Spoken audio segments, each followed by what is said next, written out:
soit les personnes en situation de handicap ou porteuses de maladies viennent au théâtre, il n'y a pas du tout de dispositif pour les accueillir dans de bonnes conditions, donc l'expérience est souvent très désagréable, soit ce sont des publics qui n'osent même pas regarder comment réserver une place parce qu'ils partent du principe qu'ils seront mal accueillis, et tant que les dispositifs ne sont pas pensés, c'est effectivement le cas.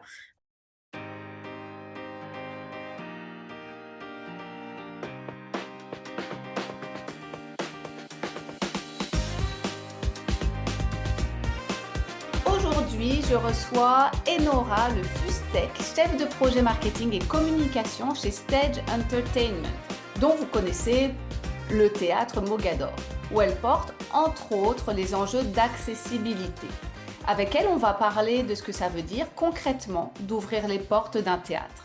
Bonjour et bienvenue Enora. Bonjour Karine, merci beaucoup de m'accorder ce temps.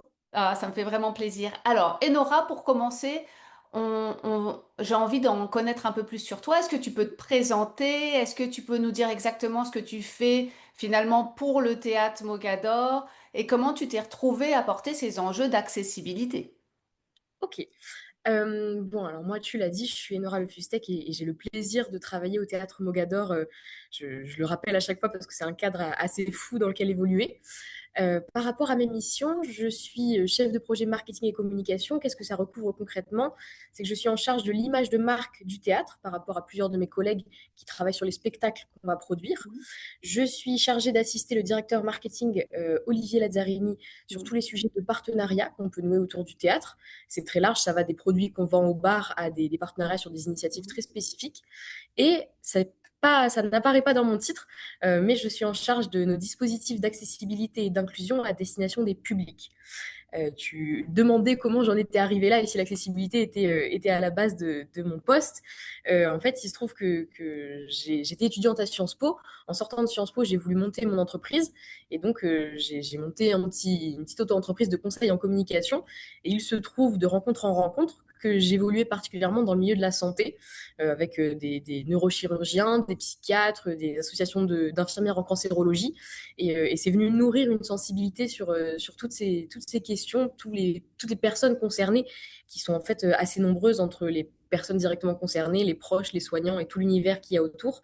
Et quand je suis arrivée à Mogador, cette sensibilité a résonné avec ce que l'entreprise attendait, et mon poste a tout de suite été conçu comme quelque chose à la croisée de la communication de Mogador et ces questions d'accessibilité et d'inclusion. Bah, quelle chance, c'est merveilleux. Ah, c'est vrai que je suis très chanceuse là-dessus. Je poursuis ce que je faisais et ce que j'aimais dans ce cadre merveilleux et avec des équipes hyper investies qui sont toujours redynamisées par les spectacles qu'on accueille. Je suis vraiment chanceuse. Ce que je trouve intéressant dans ce que tu dis, c'est qu'un enjeu de santé ou un enjeu d'accessibilité, quelque part, n'est pas cloisonné forcément au milieu de la santé.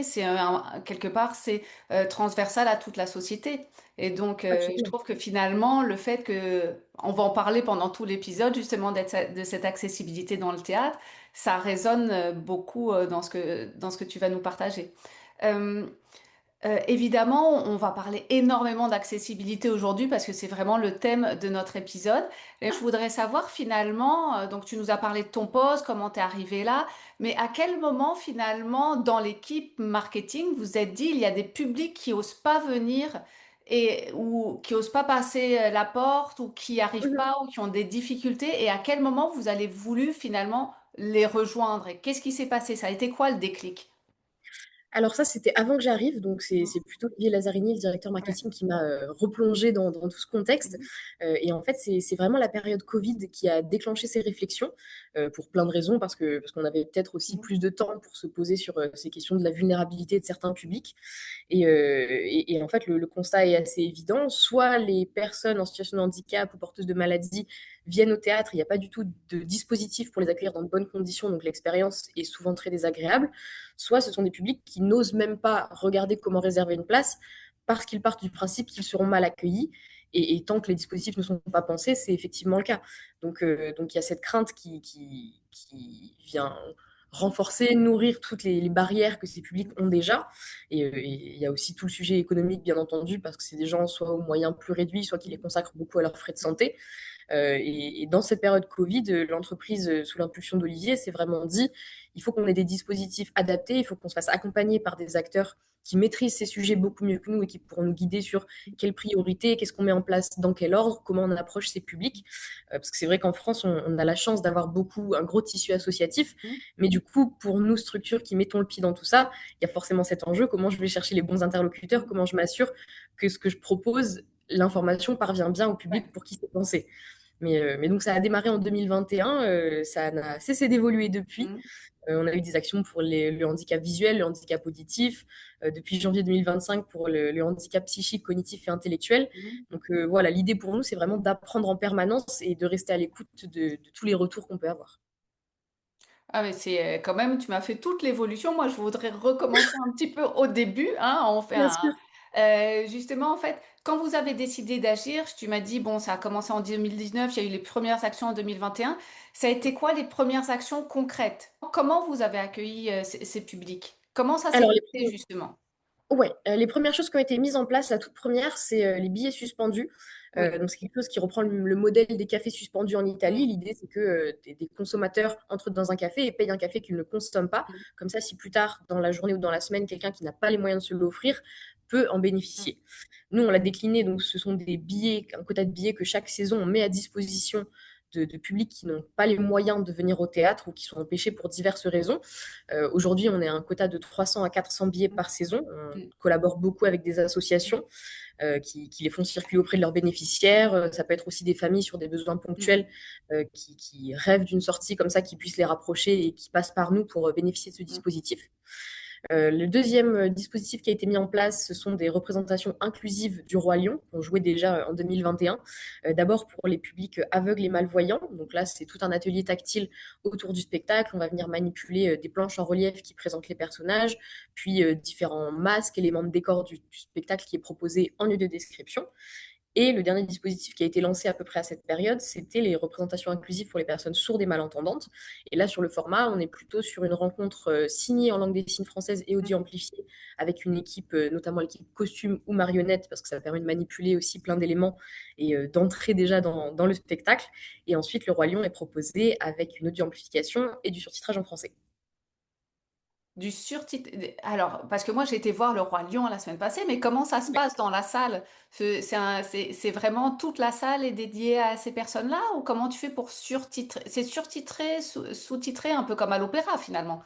Exactement, c'est comme à l'opéra. Nous, les écrans de surtitrage sont situés au premier étage du théâtre, en corbeille, de Ok. chaque côté. Hmm. Et en fait, sur toutes les représentations, c'est surtitré en anglais parce qu'on Ouais. accueille une partie du public international. Et sur ces dates qui sont identifiées très en amont, c'est du surtitrage français, Hmm. spécifiquement pour ces spectateurs. Du coup, on a un placement adapté. Hmm. Ah, mais c'est fabuleux. Tu vois, je suis pas montée au premier étage la dernière fois. Tu vois. C'est pour Ah, ça. faudra que j'aille faire un petit tour. Euh, si je viens à une représentation accessible chez vous, qu'est-ce que je vis différemment en tant que participant? Comment ça va se passer, mon accueil? Alors, tu as parlé justement de certaines choses, mais comment ça se passe? Parce que là, tu me dis comment ça se passe dans la salle, mais est-ce qu'il y a des dispositifs qui sont mis en place euh, à l'ouverture des portes? Parce que moi, si je suis, alors là, je suis pas malvoyante ou j'entends pas. Je veux dire, moi, je suis passée à travers les portes la semaine passée.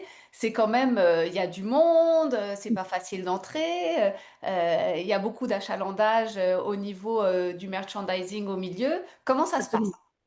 Absolument. Dans ces cas très spécifiques, il y a forcément, déjà, il y a un canal de réservation Ouais. dédié. Donc ça nous permet assez tôt d'avoir un aperçu des besoins de chaque spectateur et de pouvoir y répondre au mieux.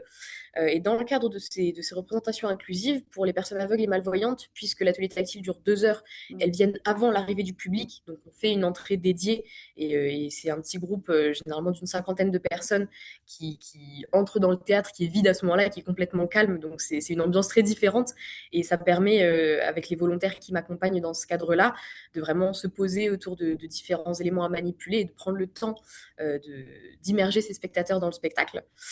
Pour les personnes sourdes et malentendantes, la rencontre qu'on organise, généralement, c'est pendant l'arrivée du reste du public. Donc, on les emmène dans un espace en coulisses Ouais. qui reste calme et préservé de tout ça. Pour les spectateurs PMR, le théâtre, bien sûr, est accessible et on a lancé justement l'expérimentation autour d'une application qui leur permet de se signaler quand ils arrivent devant le théâtre pour avoir une file d'accès Ouais. prioritaire. Comme ça leur permet de pas avoir, enfin, pas avoir à se signaler Mm, verbalement en disant mm, excusez-moi, est-ce que je peux entrer, mais mm, l'application gère tout. Et le dernier type de public, donc les spectateurs porteurs de handicap psychique, cognitif et intellectuel, là aussi, on met en place une file dédiée qui est indiquée devant le théâtre et dans le théâtre. Et on les amène, sauf s'ils souhaitent déambuler dans le théâtre, mais généralement, on les emmène dans un espace calme où il y a mm, des objets anti-stress, où il y a un écran qui rediffuse ce qui se passe dans la salle si jamais mm, ils veulent suivre le spectacle et sa mise en place. L'idée pour nous, c'est vraiment avec ce canal de réservation dédié, cette prise de contact que j'ai avec chaque spectateur avant sa venue, d'identifier les potentiels points de crispation ou sources de stress et de désamorcer tout de suite mm. en, en s'adaptant autant que possible aux besoins des spectateurs. C'est vraiment des parcours spécifiques, c'est pas juste l'expérience du spectacle qui est spécifique, c'est vraiment les parcours, autant l'avant, pendant, j'allais dire même après, parce que la relation Oui, n'est pas la même, ok. qui est différenciante en fonction de ces publics-là. C'est pas, et c'est là que je trouve ça intéressant, parce qu'on pense que c'est juste, ok, ils viennent, ils ont une place spécifique, mais non, c'est tout un processus comme tu dis, de la réservation à l'entrée dans la salle, à savoir là où on les installe pour les faire patienter. Et ça, je trouve que c'est important de le noter parce que effectivement, si certains auditeurs nous parlent et qui veulent mettre en place ces processus, c'est pas juste dédier certaines places à certaines personnes dans la salle. Il y a plus Non. que ça à mettre en place. Euh, et que je trouvais assez intéressante quand on a discuté avant de faire cette rencontre, c'est que tu disais que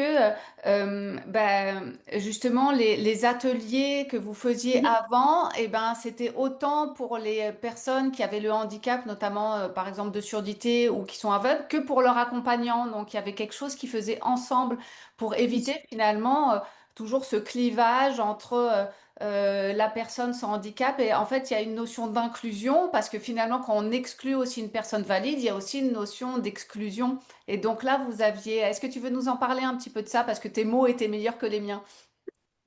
Merci beaucoup pour cette ouverture, avec grand plaisir. C'est vrai que pour moi, ça correspond à une double idée qu'on porte, Mm, c'est que déjà, ces représentations inclusives ne sont jamais uniquement dédiées aux personnes en situation de handicap. C'est très important pour nous aussi que le public non concerné par le handicap évolue en compagnie de ces personnes, voit le handicap dont elles sont porteuses et réalise tous les dispositifs qu'on peut mettre en place autour et le fait que tout le monde peut vivre les émotions du spectacle dans les mêmes conditions.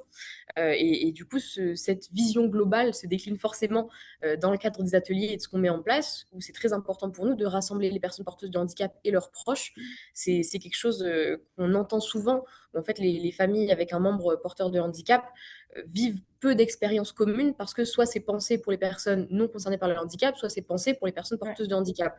Et du coup, il n'y a jamais ce temps de rassemblement qui leur permet après, bien sûr, d'échanger leurs souvenirs, Mm, comment elles ont vécu les choses. Et c'est quelque chose qu'on nous dit souvent. J'ai toujours j'ai deux souvenirs très particuliers de famille. Je revois sur une séance pour les personnes aveugles malvoyantes, une maman et sa fille qui étaient toutes les deux malvoyantes. Le papa et les deux autres enfants n'étaient pas concernés par ce handicap. Et ils nous disaient que c'est la première fois qu'ils pouvaient vivre quelque chose ensemble et ils savaient qu'ils allaient continuer à en parler.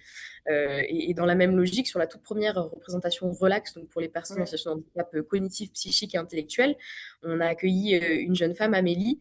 Si sa maman nous écoute, elle se reconnaîtra. On a gardé un lien très Ouais. particulier. Et la famille nous a expliqué que c'était la toute première fois que le père, la mère et les frères et sœurs d'Amélie pouvaient Ouais. partager un moment ensemble depuis, je crois que c'était 16 ou 17 ans. Parce que on ne pense pas les Mm, dispositifs pour inclure tout le monde. ouais. Alors que oui, à la base, par exemple, un atelier tactile, ça va permettre aux personnes malvoyantes et aveugles de découvrir des éléments du spectacle dont ils n'auraient pas connaissance autrement. Mais même pour les proches, ça reste un moment de découverte Ouais. très privilégié et très apprécié. C'est un petit regard dans les coulisses Mm. qu'on tient aussi à partager avec eux. Oui, puis l'inclusion, en fait, c'est parce qu'on parle d'accessibilité, on parle d'inclusion. L'inclusion, c'est de mettre tout le monde ensemble et d'être finalement équitable, d'avoir une certaine... pas être égal, c'est-à-dire de fournir, tu sais, j'aime bien cette notion de... on fournit aux gens ce dont ils ont besoin par rapport à leur capacité. Et donc, tout le monde est capable finalement de voir le spectacle et de partager ça, parce que sinon, effectivement, on est en train de créer de l'exclusion de part et d'autre. Et c'est magnifique quelque part. Moi, je trouve que c'est un très beau reflet de la société quand même que vous montrez à l'intérieur de cette salle. C'est que c'est ce qu'on voudrait en fait. un peu partout. Moi, je me suis rendu compte d'une chose, c'est que bah, pour les gens à mobilité réduite, c'est très difficile d'aller, de se déplacer, de rentrer dans le métro, de descendre et tout ça. Et en fait, il n'y a vraiment rien qui est pensé pour inclure la majorité des gens dans la société. Alors, on va pas refaire le monde aujourd'hui, même si on aimerait, hein, mais je trouve que de l'inclure dans une salle de spectacle qui est aussi un divertissement, c'est quand même merveilleux parce on est dans la joie, on est dans le bonheur, on est dans le partage. Ça me touche énormément, hein. Évidemment, ouais, je rejoins ta sensibilité, Nora, vraiment beaucoup. Ça se sent, merci. Euh, je- Est-ce qu'il y a d'autres histoires ou rencontres qui t'ont impacté particulièrement tu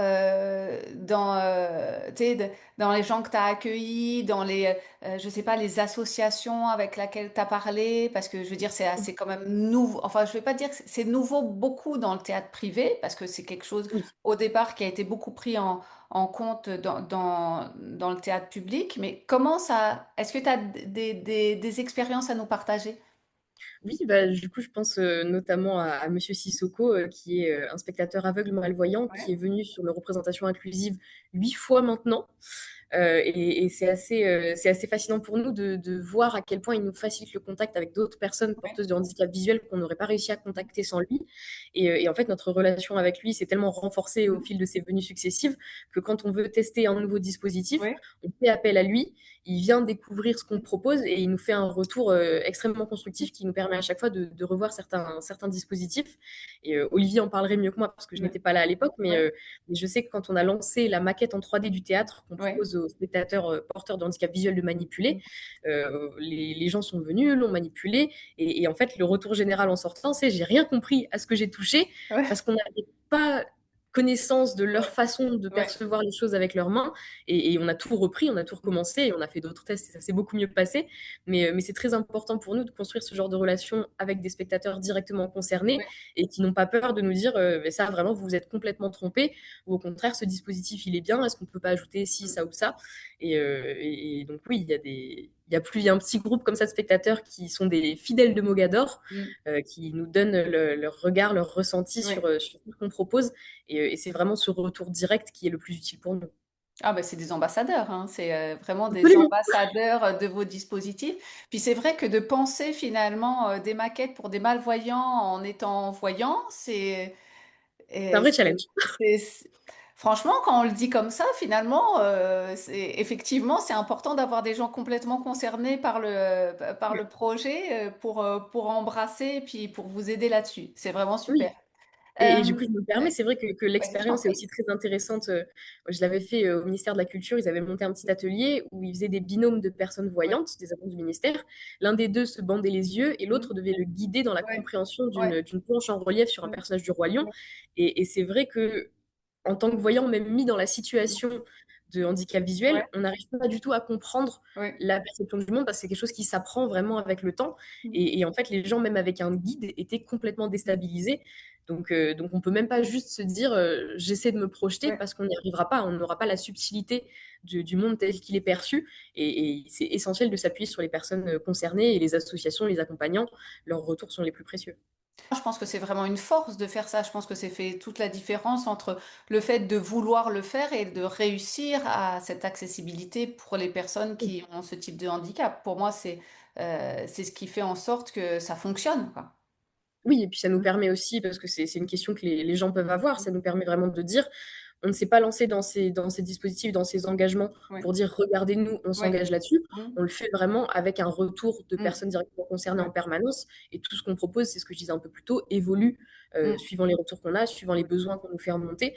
Donc voilà, c'est un engagement très sérieux et c'est pour ça qu'on prend ce temps de test, de Mm. rediscussion autour de tout ce qu'on met en place. Parce que tu vois, là, moi, c'est sûr que, tu sais, moi, j'ai toujours cette notion un peu lucrative, performance et tout ça. On s'entend, euh, tu sais, on enlève la colonne revenu, c'est des gens qui n'ont pas forcément de moyens, c'est des dispositifs qui peuvent ne pas coûter très cher, mais il y a quand même de l'investissement de la part du théâtre et tout ça. Faut pas en attendre un retour sur investissement. C'est vraiment, Non. faut le faire avec le cœur, l'humain, et puis dans une notion de je veux amener des gens, des publics empêchés, à venir dans la salle. euh, parce que c'est quelque chose de plus grand que nous, quelque part. Oui, tout à fait. Et tu évoquais tout à l'heure la différence public-privé. Ouais, C'est vrai que nous, à Mogador, on n'a pas de système de ouais, défiscalisation, donc on ne peut pas avoir de mécènes. Il y a plein d'aides publiques dont on ne peut pas bénéficier. Donc la logique pour nous, c'est vraiment cibler les besoins, ouais, trouver le dispositif adapté. Et si jamais il y a quelques entreprises partenaires qui viennent nous soutenir sur ce dispositif, en gros, pour chaque euro mis par le partenaire, Mogador en met 3 ou 4 ouais, pour permettre au projet de voir le jour. Donc c'est une vraie politique de solidarité ouais. qui est portée par la direction, qui est portée à tous les niveaux. Moi, je trouve ça vraiment beau parce que, tu sais, ça enlève. Il y a toujours une notion lucrative. On veut que le spectacle marche, mais ce que je veux dire, c'est justement, le spectacle marche, ça nous permet aussi de développer ce genre d'initiative et Absolument. d'en faire part au plus grand nombre. Donc, l'un ne va pas sans l'autre, quelque part. Absolument. On peut Euh, faire du profit et développer des beaux projets. Exactement, on peut développer des beaux projets dans un environnement lucratif. Voilà, C'est ça. c'est possible et je trouve Oui. ça vraiment beau de le dire et j'ai envie que cette parole se propage énormément.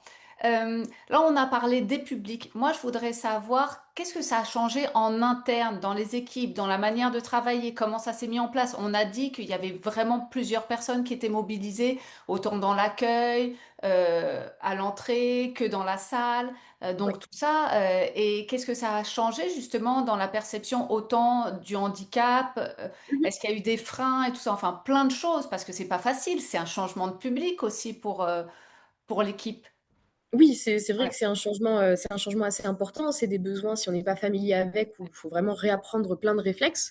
Je sais que suivant le niveau d'habitude, entre guillemets, de chacun, de sensibilité aux questions de handicap, d'inclusion sociale, on n'a pas tous les mêmes réactions. L'idée, quand tout ça a été lancé, ça a vraiment été de ne l'imposer à aucun collaborateur. Mm, On peut être dans une entreprise sans être sensible mm, forcément à tous ces engagements. Et quand ce projet a été monté, il s'est d'abord structuré autour de personnes qui avaient des sensibilités. Je pense par exemple à ma collègue Marie-Laure au département commercial, qui elle est très sensible au sujet des enfants et des publics ouais, scolaires. C'est elle qui est en charge des visites scolaires qu'on peut organiser et des dispositifs de ce cadre-là. Olivier Lazzarini et moi, on est plutôt sur le sujet du handicap et de mm, l'inclusion sociale. Et voilà, c'est vraiment important pour nous de s'appuyer sur les personnes qui ont cette capacité d'écoute, cette envie de se renseigner sur le sujet, de mettre en place des choses. Au quotidien, comment ça se traduit, c'est que sur ces représentations inclusives, je suis présente avec un groupe de volontaires du théâtre qui viennent bénévolement. On met souvent ces représentations le week-end ouais, à 15 heures pour que les spectateurs qui viennent de province aient le temps d'arriver et de repartir le soir sans que ce soit une source de stress. Et donc, mes camarades et moi venons au théâtre le week-end pour mettre en place tout le dispositif et les accompagner au mieux. On a aussi forcément eu une formation de nos agents de billetterie, d'accueil. Et c'est vrai que dans tout ce processus, ce qui est assez chouette, c'est qu'on se met à aborder des sujets qu'on n'aurait pas abordés entre collègues spontanément. Et on découvre qu'un tel a des grands-parents malvoyants. Et donc, mm, il est très à l'aise avec ce public, il sait très bien le guider. Et c'est une force, on va venir apprendre de cette personne. Tel autre a une sœur porteuse de handicap mm, cognitif. mm, Du coup, s'il y a des gens qui ont éventuellement des appréhensions sur comment bien accueillir ce public, tout de suite, ils vont voir et cette personne peut désamorcer ces sources d'inquiétude. Donc, ça nous permet, une fois que le sujet est sur la table, de dire à tout le monde, on n'est pas tous à l'aise de la même façon avec, mais on va apprendre les uns des autres. Donc, venez voir comment ça se passe, même si c'est sur une séance inclusive, observer de loin pour un peu se familiariser avec ce qui est mis en place. Nous, on est preneurs et ça s'applique pour le coup autant à l'interne qu'à d'autres théâtres. mm, Je sais qu'on a des échanges ponctuels avec l'Opéra Comique, ouais. l'Opéra National, et en fait, on s'envoie entre nous des représentants qui viennent découvrir ce qui est mis en Ouais. place pour continuer à perfectionner. Ah, c'est merveilleux ça, ces échanges de. Moi, j'aime beaucoup les échanges de pratiques, hein. C'est comme ça Oui, que on fait avancer aussi ce qui se passe dans les autres théâtres. Est-ce qu'il y a eu justement des collaborateurs qui étaient un peu frileux au départ et qui finalement se sont laissés embarquer, qui ont changé un peu leur point de vue par rapport à ça? oui, il y a plusieurs personnes dans l'entreprise qui, au début, étaient assez réticentes à venir sur ces représentations pour diverses raisons. Après, on n'a jamais eu d'obstacle franc à la mise en place des Ouais. dispositifs, c'est juste l'engagement de chaque personne qui était Mhm. différent. Et en fait, au fur et à mesure, soit en assistant à ces représentations de loin, en voyant l'échange humain tout simplement qui se met en place, et beaucoup en échangeant après avec les autres collaborateurs qui avaient pu vivre l'expérience au plus près, ça leur a permis déconstruire certaines craintes. Et en fait, on se rend compte que très souvent, la première crainte, c'est pas du tout une crainte du handicap en tant que Mm. tel, c'est une crainte de mal faire. Ouais. J'ai beaucoup Mm. de personnes dans les bureaux ou dans le théâtre même qui disent, mais sur ces représentations, j'ose pas venir parce que si je suis avec une personne aveugle et que je lui dis, là, vous voyez, je vais la mettre mal à l'aise. Et en fait, pas du tout. Mais Ouais. c'est ce Ouais. travail de se Mm. dire, ces personnes perçoivent le monde par tel Oui. ou tel Mm. sens. Nous, l'idée, c'est pas du tout de nous inhiber et de dire Ouais. je dis rien parce Mm. que ça va Mm. forcément être une bêtise. On fait des erreurs, on Mm. apprend et c'est vraiment ce travail-là en priorité qui doit être fait, plus que dire aux gens on n'est pas habitué à avoir des personnes porteuses de handicap et le travail n'est pas là.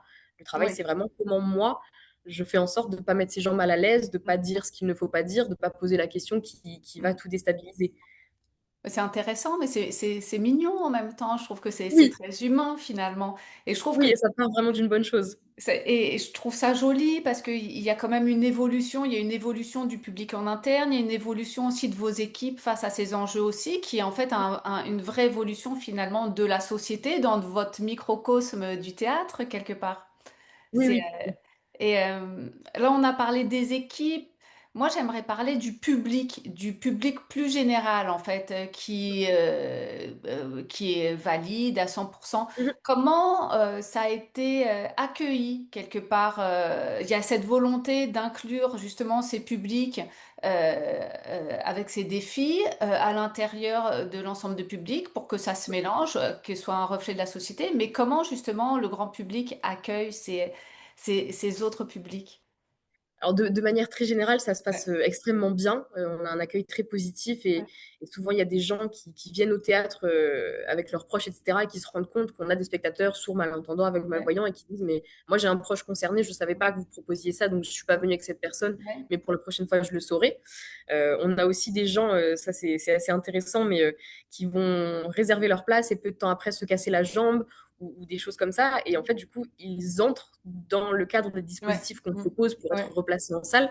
Et donc, d'un coup, ça crée une sensibilité à ces questions-là, parce que c'est tout un système de préparation qui est très différent par rapport aux personnes non concernées par le handicap. Donc, très ponctuellement, ça le rend ouais, perceptible mm, et les gens sont sensibles à ce qu'on met en place.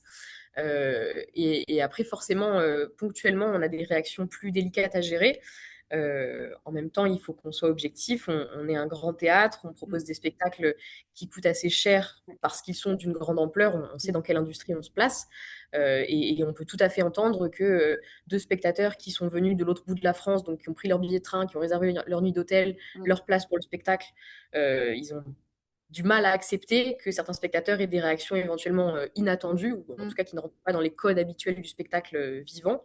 Et nous, notre travail avec ces personnes, c'est vraiment de faire comprendre que tous les spectateurs ont leur place dans le théâtre.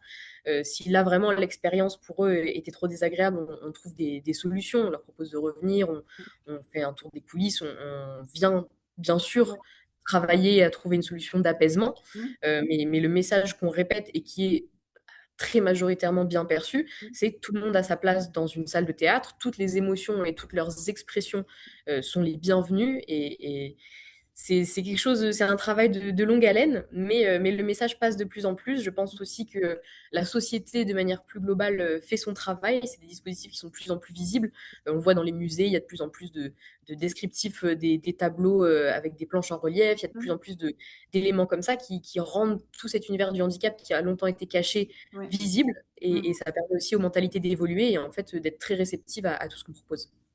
Mais c'est vrai que finalement, tu vois, en ne rendant pas accessible à ces personnes-là le musée, le théâtre, bah, finalement, on les invisibilise encore plus.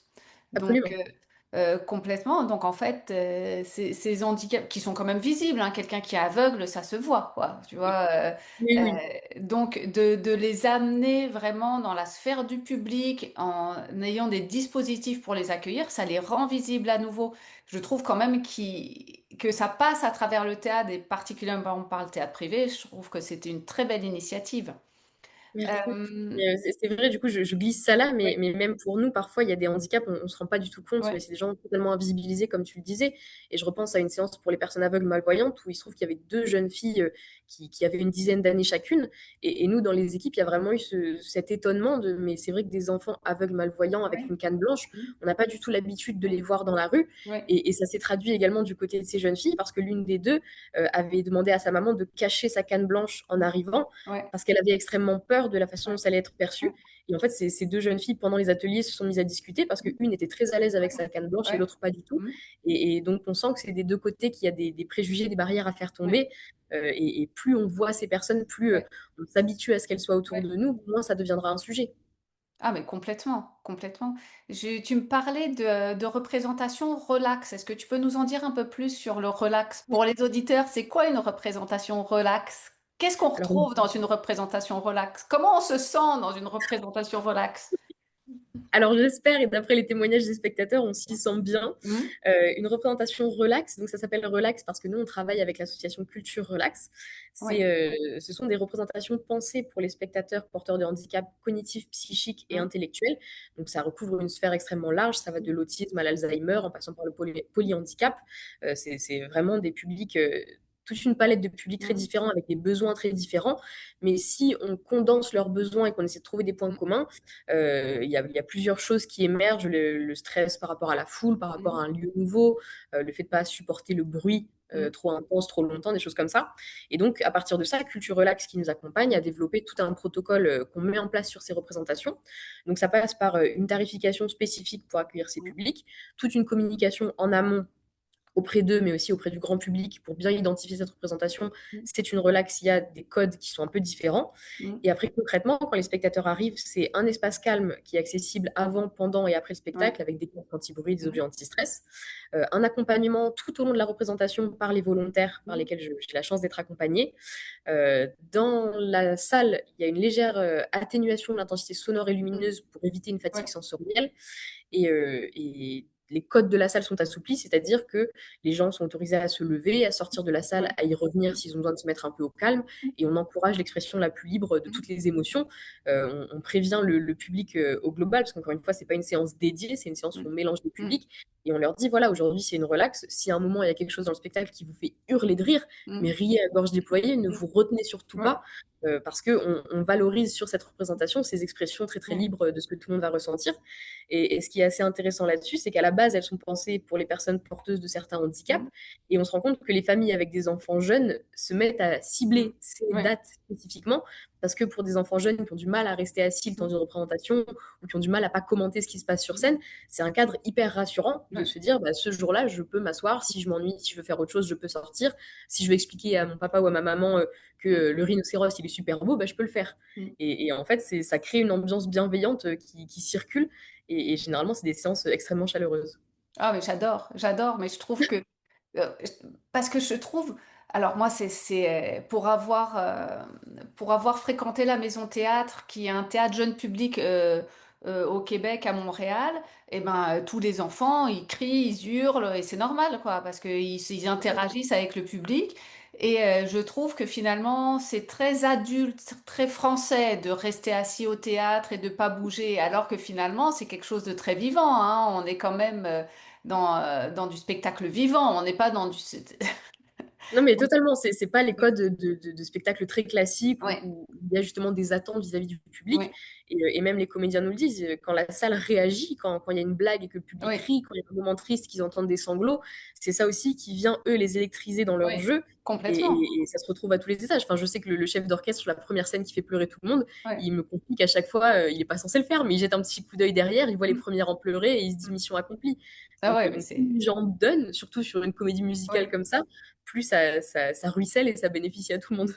Complètement, mais j'ai l'impression qu'il y a une certaine pudeur en vieillissant dans la culture vraiment française de, euh, de la relation finalement au spectacle. Tu vois, alors je prends un exemple, je sors un peu de notre contexte, mais à la fin du Roi Lion, par exemple au Québec, il y a du standing ovation, là, tout le monde se lève là. Là, personne se lève, les gens sont contents, mais ils se lèvent pas. au Québec, tout le monde se serait levé. Donc il y a une relation quand même avec l'art vivant qui est un petit peu différente, tu vois. Alors oui, t'es peut-être pas tombé sur la meilleure représentation Ouais. parce que pour le coup, on a des standing ovations, pas tous les Ah ben soirs, tiens, je l'ai ça on le sait, attendu, moi, je l'ai attendu. J'allais pas faire ma standing ovation toute seule, quoi. ouais, mais voilà, en fait, c'est vrai que les Ouais, gens, quand on leur parle après, ils sont hyper enthousiastes. Ils disent, je voulais me ouais, lever et applaudir. On ouais, leur dit, mais pourquoi vous l'avez pas fait? Bah, parce que j'avais peur d'être tout seul. ouais, Et en fait, il y a cette crainte de se ouais, démarquer. ouais, Et justement, sur ces représentations comme les relax, on vient encourager ça, en fait. ouais, S'il y a quelque chose ouais. de merveilleux qui se passe sur scène et que quelqu'un veut crier un gros waouh, mais allez-y, c'est merveilleux. Et le spectacle vivant est là pour ça. Exactement. Et comme tu dis, les artistes, les musiciens sont hyper heureux de ça, quoi. Il y a vraiment, là, dans ce cas-là, tu es dans une osmose entre le public et les gens qui participent au spectacle. C'est fabuleux et c'est avec ça qu'on veut ressortir, quoi. Ouais, totalement. Euh, est-ce que plus globalement, finalement, est-ce que cette relation finalement au handicap, à l'accessibilité ont changé la manière globale de voir l'expérience spectateur au sens large? On en parlait un peu avec le relax, mais est-ce que Ouais. ça a eu une implication plus large que juste le handicap? Est-ce que le fait de voir ces personnes avec des difficultés autant cognitives que moteur, est-ce que finalement ça a changé la relation globale au spectateur? Ça nous permet de manière générale de porter beaucoup plus attention aux différents besoins, Oui, parce qu'il y a des personnes qui ne sont pas du tout concernées par les questions de handicap, mais qui peuvent avoir besoin malgré tout de prendre un traitement à un moment ou des choses comme ouais. ça. Donc ça nous permet d'être beaucoup plus à l'écoute et de penser des espaces accessibles, de penser des équipes formées à toutes les questions, tout l'accompagnement qui peut être nécessaire. Je pense que généralement, ça vient nourrir quelque chose de plus bienveillant. On est prêt à prendre davantage de temps pour des sujets où avant on se serait dit c'est pas mon département, Ouais. je vais laisser la billetterie, l'équipe Mhm. d'accueil ou autre gérer ça.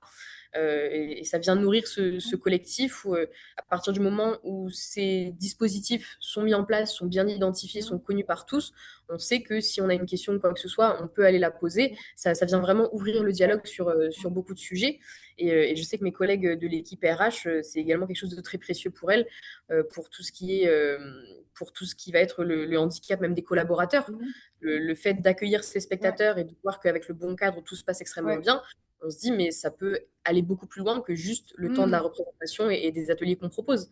Et ça permet d'envisager des projets beaucoup plus larges qui auparavant pouvaient faire bien plus peur. Ah, c'est vraiment intéressant. Donc ça résonne autant sur la structure de l'équipe, ça résonne sur la transversalité des projets.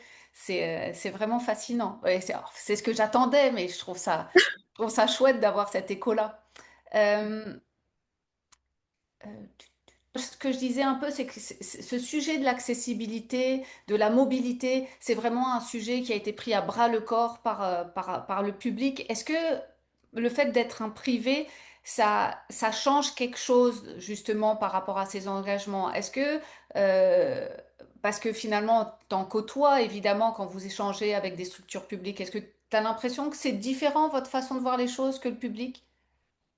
J'ai l'impression que c'est différent parce que, vu que dans l'esprit du grand public, Ouais, c'est assez évident que le secteur public est engagé sur ces ouais, sujets, nous, en tant que privé, on a un peu ce biais de se dire il faut qu'on en fasse deux fois plus pour que ouais, les gens comprennent qu'on est mm, tout aussi ouais, investi. Et ça se retrouve quand on compare avec d'autres salles, par exemple. On a énormément de dates de représentation inclusive qui sont ouais, proposées. Cette année, par exemple, on a vu que les trois relax qu'on avait prévus mm, se sont remplis en 2 semaines. On a ouais, ajouté une quatrième. Sur chacune de ces dates, on est sur des quotas de places qui sont plus importants ou au moins égal à ce ouais, que des salles beaucoup plus grandes que les nôtres proposent. mm, Le nombre de volontaires qui se mobilisent dans les équipes est plus important aussi. Euh, donc c'est vrai que ça nous pousse encore plus ouais, à prouver, ça rejoint un peu ce qu'on disait tout à l'heure, on peut être dans un environnement à but mm, lucratif et porter des vraies valeurs. ouais. Et du coup, c'est un peu notre combat. Et le principal obstacle, c'est de faire passer cette idée auprès du grand public. Ouais, Parce qu'en fait, on se heurte souvent à certains médias qui vont nous dire mais vous êtes un théâtre privé, vous avez un spectacle comme le Roi Lion, bien sûr que vous avez les moyens de faire ça, du coup, ouais, c'est pas intéressant.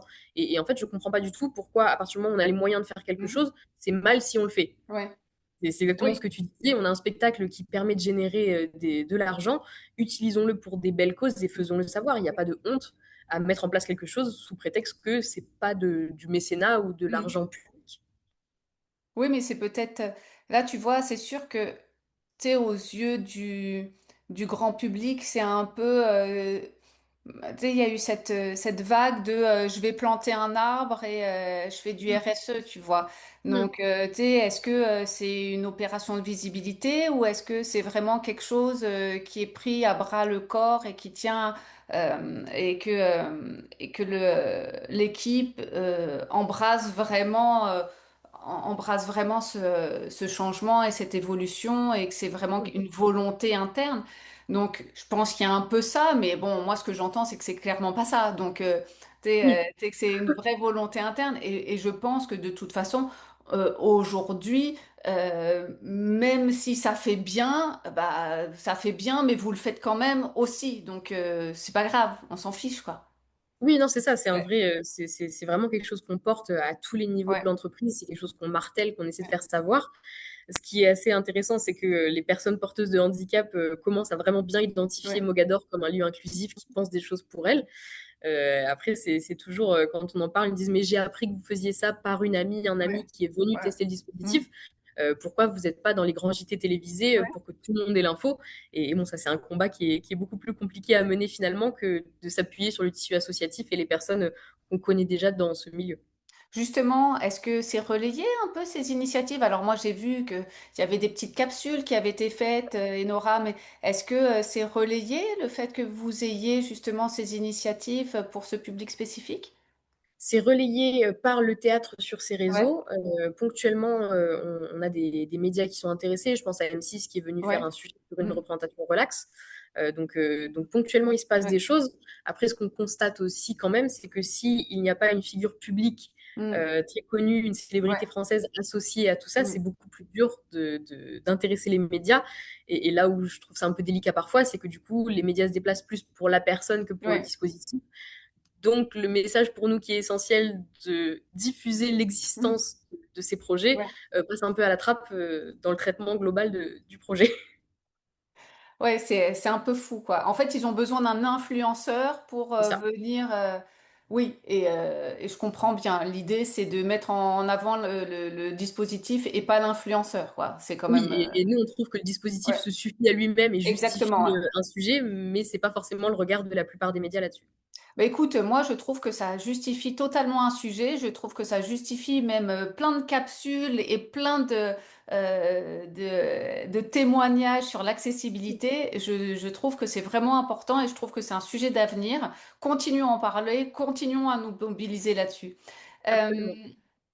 Là, on a vu tout ce que vous aviez fait, mais tu vois, si demain tu avais des rêves d'accessibilité, qu'est-ce que tu voudrais faire comme nouveau projet, autant dans ce qui est réaliste, de ce qui est moins réaliste, parce que disons que tu as une feuille blanche et tu peux faire ce que tu veux avec le théâtre et accueillir n'importe quel public, qu'est-ce que tu ferais? Alors, dans un monde idéal, on irait encore plus loin avec les dispositifs. Ouais, Il n'y a pas très longtemps, on a lancé une application d'audio-description gratuite, ouais, Earcatch, qui permet de rendre tous les spectacles accessibles, parce que c'est ouais, proposé en permanence. ouais, Dans les projets, on voudrait mettre en place une boucle magnétique mm, pour que le spectacle soit de la même façon accessible tout le temps aux personnes sourdes et malentendantes, du surtitrage en français ouais, accessible en permanence.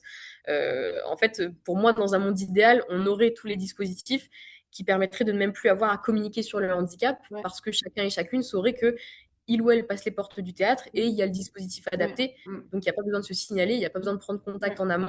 J'ai toute ma place dans le théâtre parce que peu importe le handicap dont je suis porteur, il y a la réponse ouais, adaptée. mm, Donc voilà, on n'y est pas encore. C'est un travail, encore une fois, qui se fait sur le long terme avec différents partenaires, différents projets qu'on peut monter suivant les moyens qui sont alloués, bien sûr.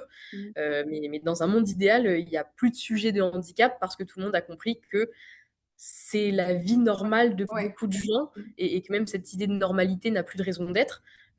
Parce que même dans les personnes non concernées par le handicap, personne n'est normal par rapport à ouais, l'autre. mm, Et à partir du moment où on accepte cette diversité et qu'on a les solutions pour mm. chacune, c'est un monde rêvé. Oui, totalement. En fait, le handicap devient un non-sujet, quoi. C'est ça. C'est complètement intégré dans la société. Écoute, moi, je trouve que c'est Pas seulement pour le théâtre, mais c'est comme une société de rêve que tu nous décris. Oui, je Ouais. sors un peu du cadre de ce qui a Oui, été oui, proposé, mais mais mine de rien, quand on va dans un théâtre, c'est aussi une vue de la société. Donc, oui, c'est oui, oui. important aussi de le faire à l'intérieur d'un théâtre. Notre entretien touche bientôt à sa fin, malheureusement, Enora. Mais tu vois, comme il y a des gens qui nous écoutent, qui n'ont pas encore mis en place ce type de dispositif, j'aimerais savoir, ce serait quoi ton conseil pour des gens qui n'ont pas beaucoup de moyens et qui ont peur de passer à l'action et qui se disent, c'est pas pour moi, c'est le théâtre Mogador, ils ont des moyens, ils font le Roi Lion. Par où commencer? Qu'est-ce que tu conseillerais? Mon conseil, ce serait en fait, déjà, pas se mettre une barrière d'office en se disant je n'ai pas les moyens de faire quelque chose, donc je ne fais rien, ou je ne sais pas par quel bout de prendre, donc je ne fais rien. Déjà, si ces structures ont la moindre question, il y a une multitude d'acteurs qui pourront y répondre de manière totalement gratuite. Et après, c'est vraiment s'attaquer à un premier problème. Il y a plein de dispositifs, vu que ça se diffuse quand même dans les institutions culturelles, qui sont de moins en moins chers à mettre en place. Il y a aussi cette possibilité de mettre en commun plusieurs lieux culturels pour acquérir, je dis n'importe quoi, une boucle magnétique, des gilets vibrants, et les faire tourner dans les différents lieux qui décideraient de collaborer. Faut pas se mettre en tête que tout coûte cher, ce n'est pas le cas. Il y a des projets titanesques comme refaire l'architecture d'un théâtre pour Ouais. accueillir 20 spectateurs PMR. Oui, ça a un coût, bien sûr, mais il y a plein de dispositifs beaucoup moins chers que ça. Il y a plein d'acteurs associatifs prêts à accompagner. Et après, surtout, moi, ce que j'ai envie de dire, c'est rejoignez ces groupements de théâtres, de musées, de lieux culturels qui ont ces dispositifs. Venez voir sur place comment ça se passe. Moi, je le dis à chaque fois, les portes de Mogador sont ouvertes à toutes les personnes qui veulent juste voir comment ça se passe. Posez vos questions, découvrez les freins potentiels, ce qui a bien marché, ce qui n'a pas marché, demandez qui est l'acteur de référence pour tel ou tel sujet. Et voyez, suivant vos moyens, suivant les interlocuteurs que vous avez, ce qui est prioritaire. Ce qu'il faut vraiment se dire pour moi, c'est qu'à partir du moment où il y a un dispositif d'accessibilité, le projet est lancé, le chemin est tracé, et si ça prend 15 ans pour être entièrement accessible, si ça en prend 30, c'est pas grave. Mais Ouais. il faut juste, à un moment, accepter de se confronter à cette question et de se dire, je me pose vraiment la question en termes budgétaires, en termes d'interlocuteurs, en termes de mobilisation interne, et voir ce qui est réaliste, parce qu'il y a plein de choses qui sont faisables sans déployer des moyens monstrueux. Bah, ça commence par une volonté interne de mettre des choses en place. C'est ça, il faut que quelqu'un porte le projet, quelqu'un de convaincu. Et généralement, ça vient nourrir tout le reste des collaborateurs. Merci beaucoup, Enora. Merci pour ton partage. C'est vraiment très généreux de ta part. J'espère que ça va beaucoup inspirer les auditeurs. Bah, je retiens, moi, que l'accessibilité, justement, c'est des choses très concrètes qu'on peut mettre en place et qu'on peut commencer vraiment simplement, sans attendre d'avoir tout, hein. Pas avoir le théâtre parfait, l'équipe parfaite. L'idée, c'est un peu ce que je disais un peu plus tôt, c'est de la mobilisation de l'équipe et puis quelqu'un qui porte un projet et surtout des personnes qui y croient vraiment. C'est ça, bah, merci beaucoup pour ce temps. Et si le message est passé comme ça aussi largement, ça me rendrait très heureuse. Ben, moi aussi, je suis très heureuse. Merci beaucoup, Enora. À Merci. bientôt dans Nada to Data. Bye bye. Bye. Salut, c'est Nata to Data, le podcast de Karine Ramani. Si tu aimes, pense à t'abonner, à laisser un petit commentaire sympa et à le partager à un ami, un collègue. Peu importe tant que ça circule. À bientôt!